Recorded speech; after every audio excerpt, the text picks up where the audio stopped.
উন্নত চিকিৎসার জন্য তামিম ইকবালকে ব্যাংককে নেওয়ার প্রস্তুতি চলছে। দেশের বাইরে নেওয়ার জন্য ভিসার কাজ শুরু হতে যাচ্ছে। সাথে যাবেন ফরচুন বরিশাল দলের মালিক মিজানুর রহমান।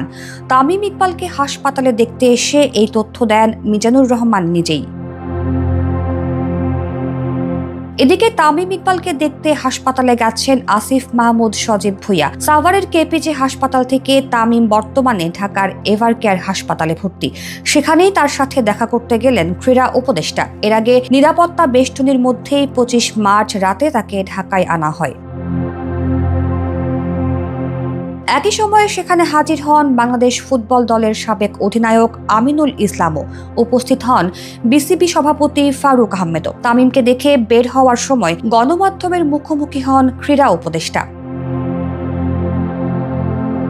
পরে তামিমের সবশেষ অবস্থা নিয়ে আসিফ মাহমুদ বলেন, আমরা আশা করছি উনি দ্রুত রিকভার করবেন। মেন্টালি যে শক্তি দেখলাম তার উপর পরিবারের সঙ্গে কথা হয়েছে। সবাই এখন স্বস্তিতে আছেন এবং ডাক্তাররা নিয়মিত দেখছেন। আশা করি খুব দ্রুত সুস্থ হয়ে আমাদের মাঝে ফিরে আসবেন তামিম।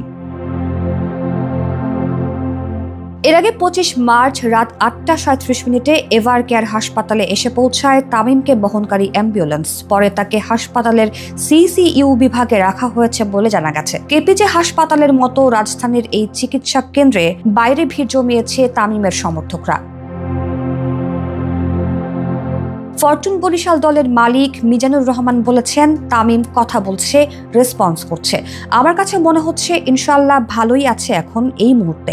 এমন ঘটনা অবশ্যই বড় শকিং, বাংলাদেশের সব মানুষের জন্যই শকিং ছিল। আশা করব সে যেন খুব দ্রুত রিকভার করে এবং আমাদের মাঝে ফিরে আসে।